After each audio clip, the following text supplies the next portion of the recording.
Me, 43 years old, working as VP of Operations at Detroit auto parts manufacturer. Base pay is $195,000 with bonuses adding another $50,000 on top. Been working operations management for 15 years to reach this level. Midwest Precision Manufacturing, we produce engine components. Running $245,000 total compensation, managing production across 3 facilities. Privately held company, family-owned for 40 years, pulling $380 million revenue annually. 3 plants in Detroit metro area with 3,200 total employees. We supply Ford, GM, Stellantis, critical parts for automotive supply chain. My job covers all production operations across every plant. Direct report to CEO, supervising plant managers and production leads. Workforce breaks down to 2,800 hourly union workers under UAW Local 412, plus 400 salaried staff handling engineering, supervision, administrative work. Union contract dictates everything: wages, hours, shifts, breaks, overtime rules. Collective bargaining agreement negotiated 2 years back, valid through 2026. Contract runs 187 pages, specifies exact shift schedules down to the minute. 3 rotating shifts, 6 a.m. to 2 p.m., 2 p.m. to 10 p.m., 10 p.m. to 6 a.m., switching every 2 weeks. This rotation's been standard practice for over 20 years. Workers know it cold. Union fought for premium night shift pay and specific rotation patterns. Any schedule modifications require union negotiation and formal agreement. Hired 8 months ago to modernize operations and boost efficiency numbers. Previous VP retired after 18 years. I'm the fresh perspective they wanted. My background spans manufacturing operations at multiple companies. Most recent position was operations director at non-union Tennessee facility. First time managing heavily unionized workforce in my career. Union environment operates differently, much more rigid, way less flexibility. Every single decision has to factor in contract language and union dynamics. Union steward goes by Frank, 51 years old, 27 years with this company. He knows every word of that contract, enforces it without exception. Any management move violating contract, Frank files grievance same day. We employ union relations manager named Thomas, handles all negotiations. He's been managing labor relations for 15 years, understands UAW inside out. Warned me repeatedly to consult him before touching any work rules. The UAW doesn't play games. Contract violations trigger grievances immediately. Some violations serious enough to cause work stoppages or full strikes. Understood the concept, but didn't grasp real-world implications. March 2025, analyzing production metrics and workforce demographics. Notice only 18% of hourly workforce identifies as female, rest are men. Out of 2,800 union workers, roughly 500 are women total. Most women stick to day shift, extremely few work overnight hours. Exit interviews reveal women leaving due to shift rotation problems. Can't arrange childcare with constantly rotating schedules.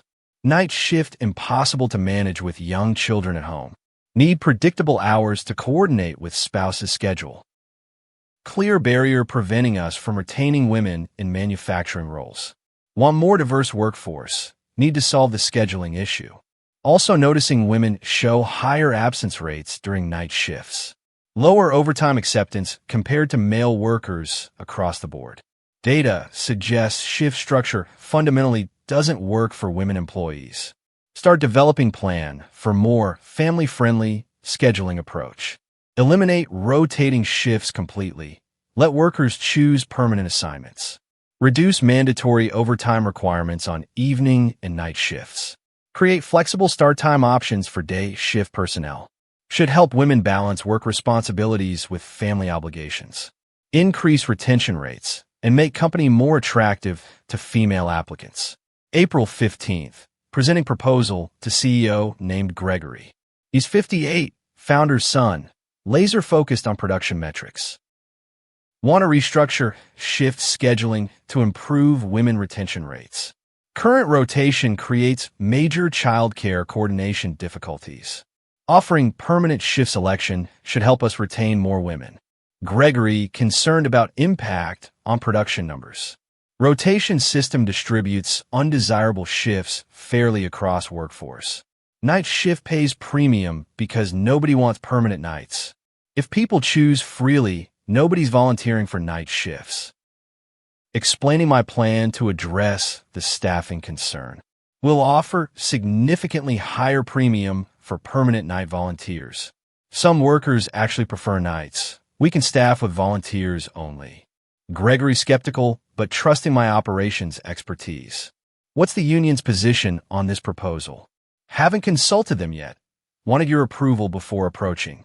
You'll need to negotiate this with UAW before implementation. Shift schedules fall under collective bargaining agreement coverage. Should involve Thomas, the union relations manager, right here. But I'm confident this benefits workers. Should be easy sell. I'll manage the union piece. This helps everyone involved.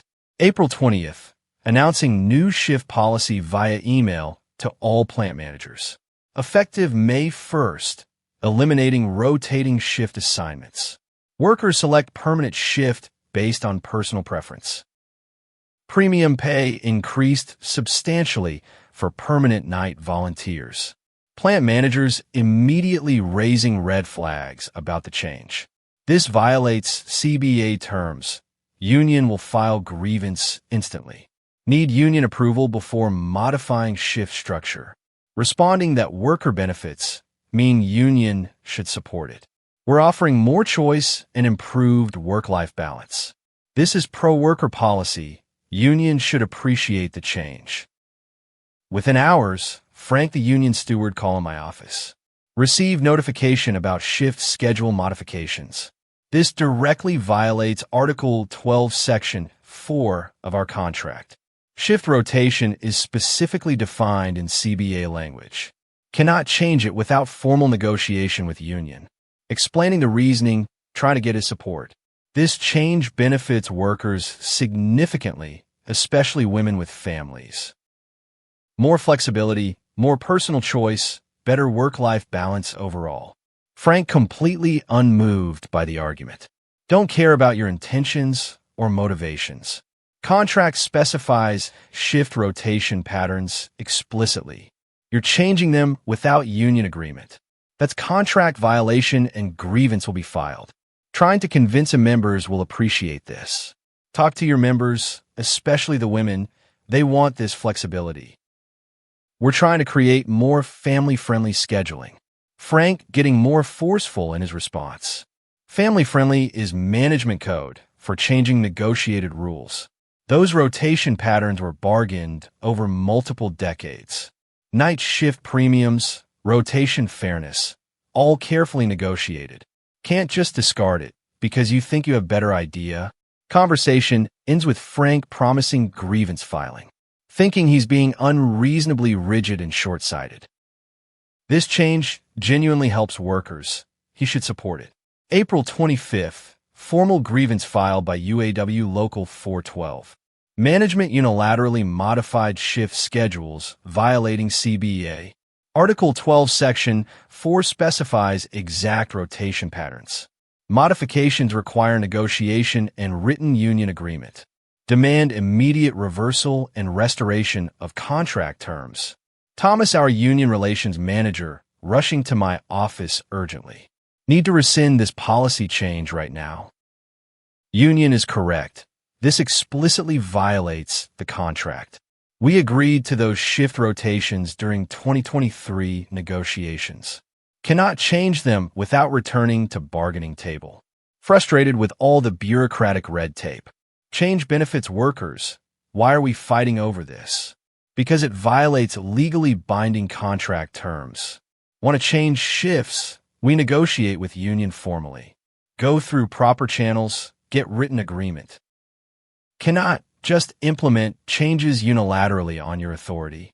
Explaining my reasoning about helping women employees. women leaving company because of shift rotation difficulties. This addresses real retention barrier and diversity obstacle. Thomas sympathetic, but standing firm on process. That may be valid, but process matters critically. Union has legal right to negotiate working conditions. You completely bypass them on this. Now, they're angry and you've created major problem. Deciding to hold firm on the policy implementation. Change takes effect May 1st as originally planned. Union will recognize the benefits once it's implemented. Thomas warning this could escalate severely. If you don't reverse course, Union might authorize strike. They have contractual right to strike over violations. UAW maintains strike fund to support members financially. Not believing they'll actually strike over this issue. They won't strike over more scheduling flexibility. That would harm their own members economically. May 1st, new shift policy officially takes effect. Workers confused, some visibly angry, others uncertain about changes.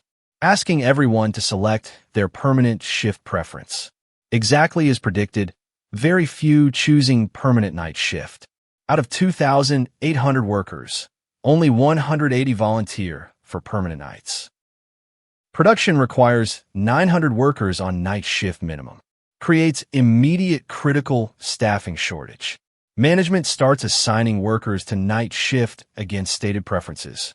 Makes workers even angrier, promise choice, but forcing assignments anyway. May 3rd, Union holding emergency membership meeting. 2,400 workers attending. Plant parking lot completely packed. Frank addressing the crowd, visible from my office window. Workers agitated, lots of angry shouting and protest signs. Respect the contract, no unilateral changes, UAW strong. After 2-hour meeting, Frank delivering message to management. Membership voted to authorize strike if policy not reversed. You have 48 hours to restore contract shift rotation. If not, all union members walk out immediately. CEO Gregory calling emergency meeting with senior leadership. Need to reverse this change right now. Cannot afford strike. Will lose millions daily. Union is overreacting. They won't actually strike. Yes, they will. UAW has struck for less serious violations. This is clear contract violation. They have strong legal case. VP of Finance, named Diane, presenting strike cost analysis. If production stops, losing $2.3 million per day in revenue. Contracts with Ford and GM require strict delivery schedules. Missing deliveries triggers penalty clauses and possible contract cancellation. Week-long strike could cost $16 million plus long-term customer relationship damage. Gregory looking at me with visible frustration. Reverse the policy, restore old shifts, fix this immediately. Stubborn, still convinced I'm right about this. If we cave, Union thinks they can veto any operational improvement. This change genuinely benefits workers, especially women. Need to stand firm and let them see the benefits. Gregory angry now, raising his voice. This isn't about benefits, it's about contract violations. You implemented change without negotiating with union. That's illegal under labor law, not just contract violation. NLRB could investigate.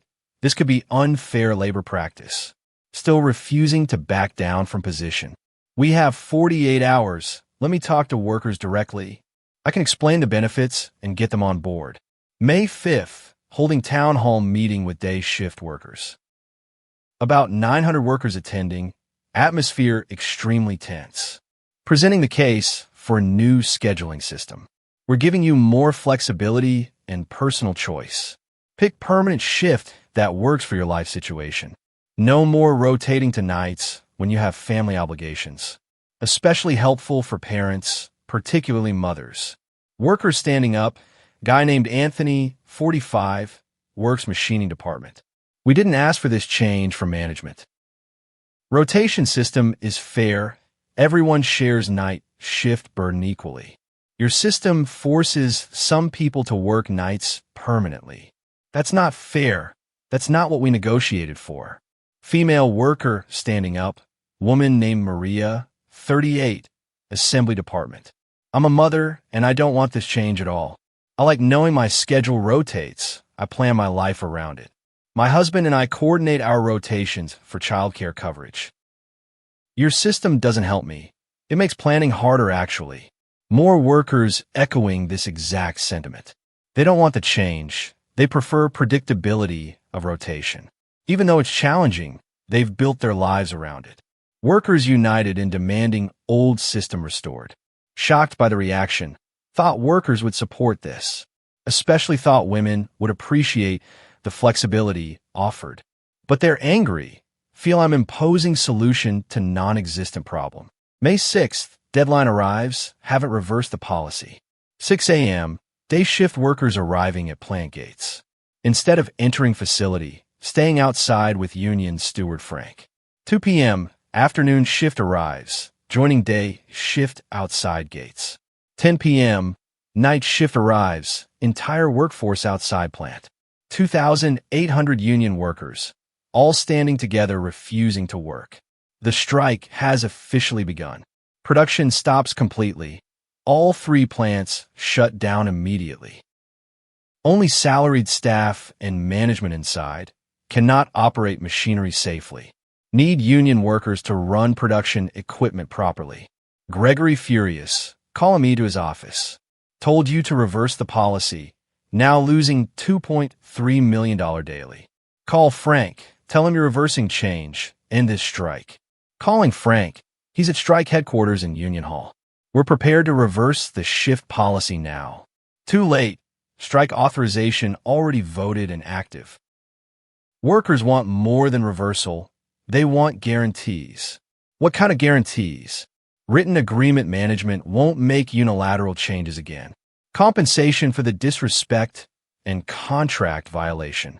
Strike continues until we reach satisfactory settlement.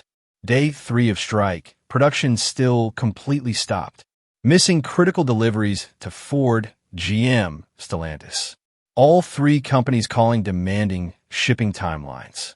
Some threatening to activate alternative suppliers. Day 5, Ford sending formal notice. Continued delivery failures violate supply agreement terms. Activating backup supplier for engine components immediately. Will reassess primary supplier status after labor situation resolves. Catastrophic development. Ford is largest customer, $140 million annually. If they switch to backup supplier permanently, might not recover them. Day 8. GM following with similar formal notice. They're qualifying alternative suppliers. $85 million annual contract at risk. Day 10. Local news covering the strike extensively. UAW strike enters its 2nd week at Midwest Precision. Workers say management violated contract terms. Interviews with strikers on picket lines. They're unified in messaging. Management broke contract, standing firm. Public opinion appears to side with workers, not management. Day 12. Try and negotiate with Frank through intermediaries. Offering to restore old shift rotation. Provide back pay for confusion. Union demanding more. They want written guarantees. Formal agreement that all schedule changes require union negotiation. Public apology from management for contract violation. Bonus payment to all workers for disruption caused. Thinking demands are excessive. We did nothing wrong. CEO Gregory disagrees strongly with my assessment. We violated their contract. They have every right to demand this. Accept their terms. End strike. Save what's left of customer relationships. Day 15. Financial impact becoming severe. Lost revenue. $34.5 million and still counting daily. Ford has moved 60% of orders to backup supplier already. GM is testing alternative supplier with sample orders.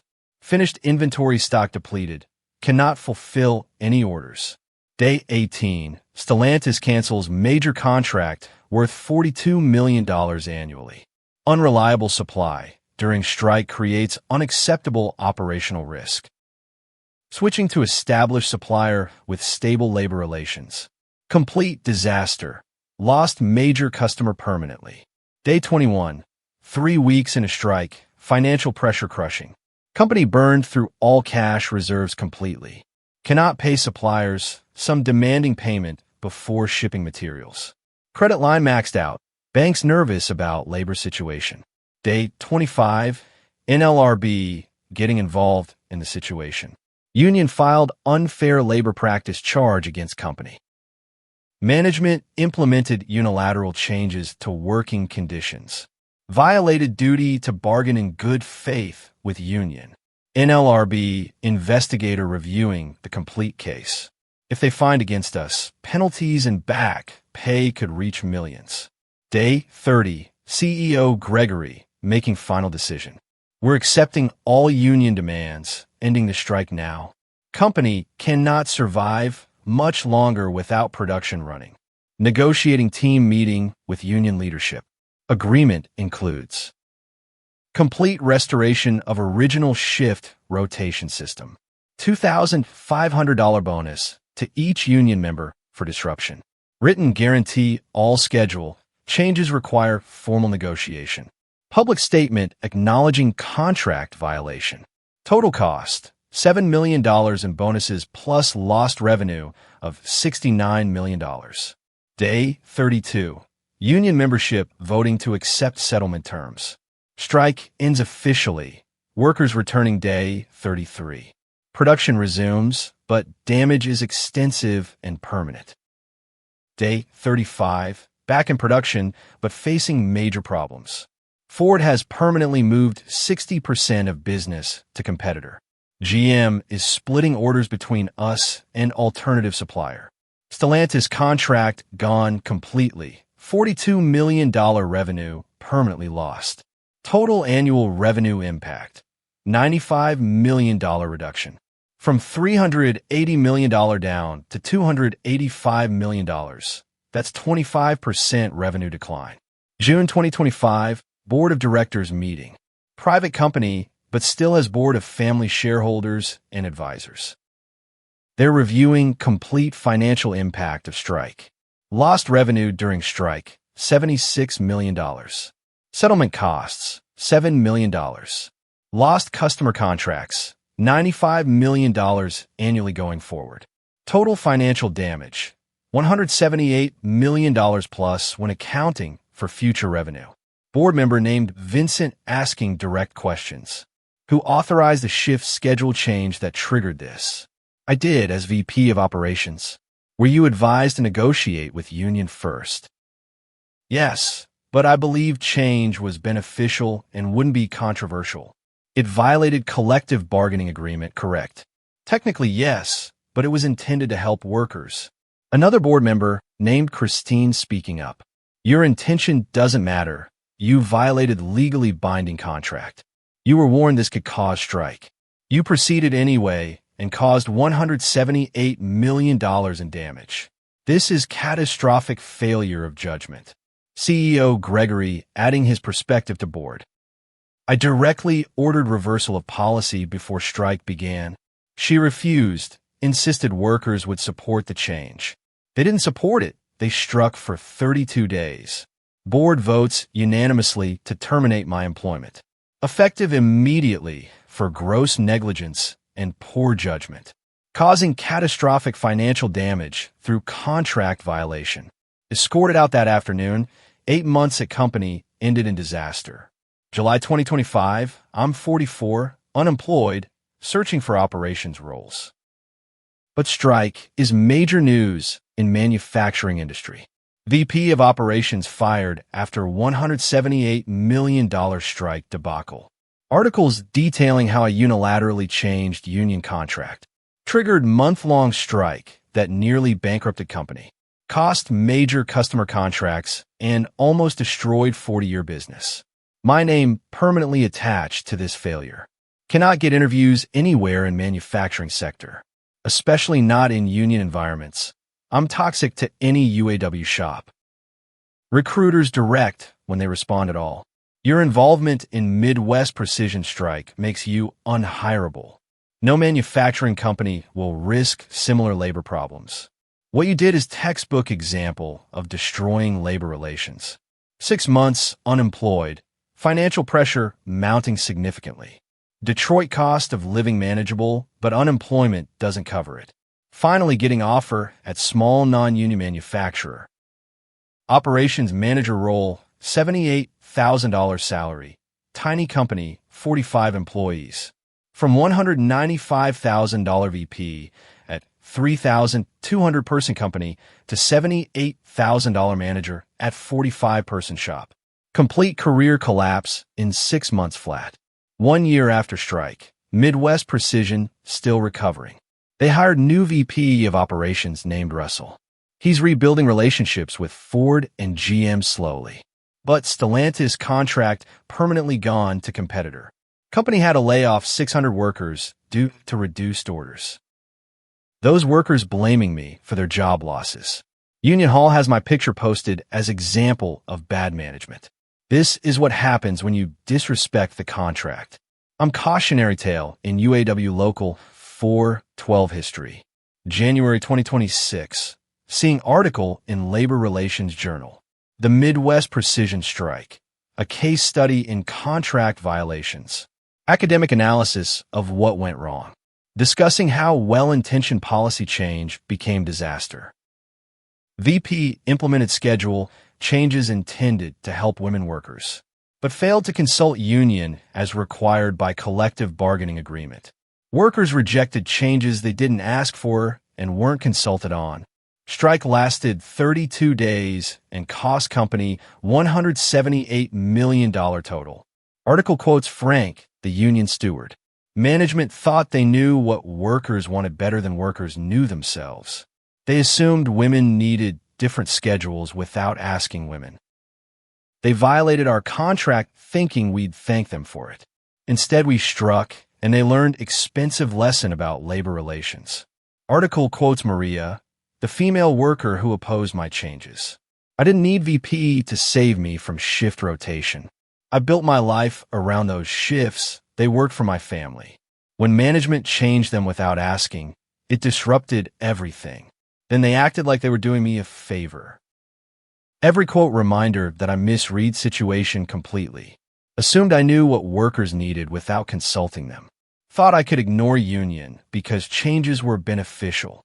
Learned through $178 million disaster that process matters as much as outcome. 2 years after strike, I'm 45, still making $82,000. Small manufacturing company, non-union, minimal responsibility. We'll never get back to VP level, reputation destroyed. Midwest Precision has recovered somewhat. Annual revenue back to $320 million, still below pre-strike $380 million. They've rebuilt relationship with Ford and GM partially. But Stellantis business gone forever to competitor. 600 laid-off workers eventually found other jobs. But families disrupted, careers interrupted, all because of my decision. Running into Thomas, former union relations manager, at industry conference. He moved to different company, doing well professionally. We talked briefly. He's professional but honest. Warned you multiple times about the union contract. Told you any changes needed formal negotiation. Didn't listen because you thought you were helping. He's right. I ignored all the warnings. Why didn't you just negotiate with union like I advised? Would have taken few months, but you could have gotten agreement. Workers might have actually wanted schedule changes if properly presented. Thinking about this alternate timeline, I thought negotiation would take too long. And I didn't think union would support changes that helped women. So you didn't even try, just violated contract and hope for best. Thomas continuing with the truth. The irony is some workers probably would have liked schedule flexibility. But you implemented it wrong, without consultation or consent. Made it feel like something imposed on them rather than negotiated for them. So they rejected it and struck to defend their contract rights. He's absolutely right. Could have achieved same goals legally. Through proper union negotiation and worker input, but took shortcut and it destroyed everything. 3 years after strike, seeing update about Midwest Precision. Company being sold to larger automotive supplier. Sale price is $240 million, down from estimated $420 million value before strike. Family owners getting less than half expected value because company never fully recovered from revenue loss and reputation damage. Frank, the union steward, retired last year. His legacy is leading successful strike that protected contract rights. He's respected in UAW as strong steward who stood up to management. My legacy is the VP who triggered that strike through incompetence. Forever example of what not to do in labor relations.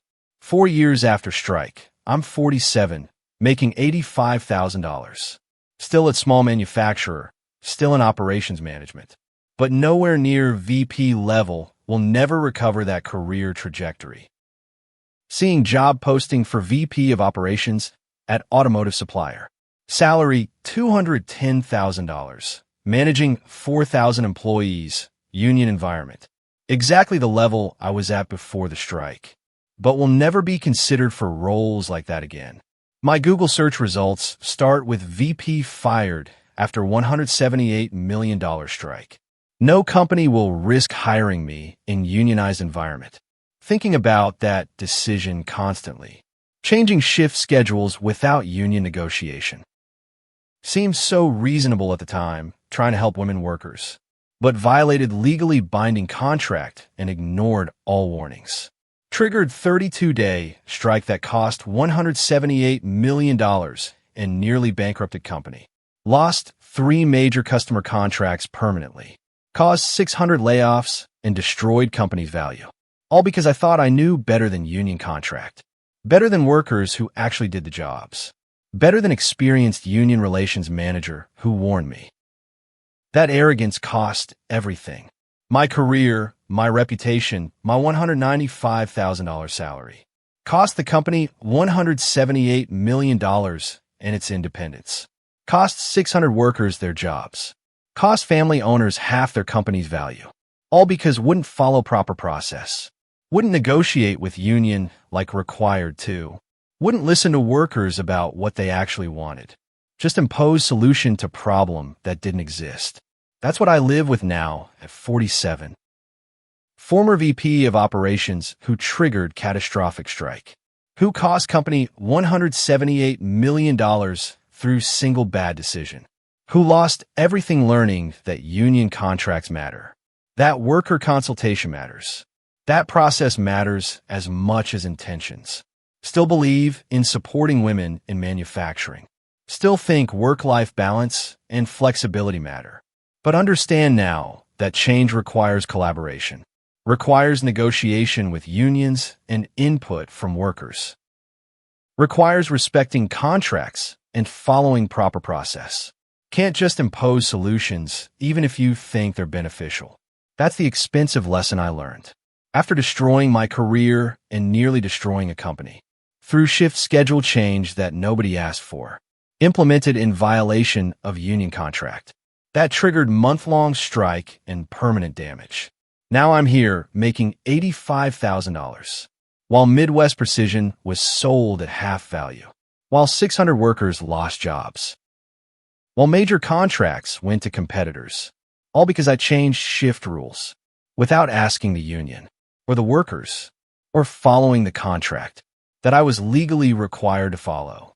That's my story at 47. The VP who thought she knew better. And learned through $178 million strike. That she didn't. Too late to save anything. Except the lesson itself. Which cost everything to learn.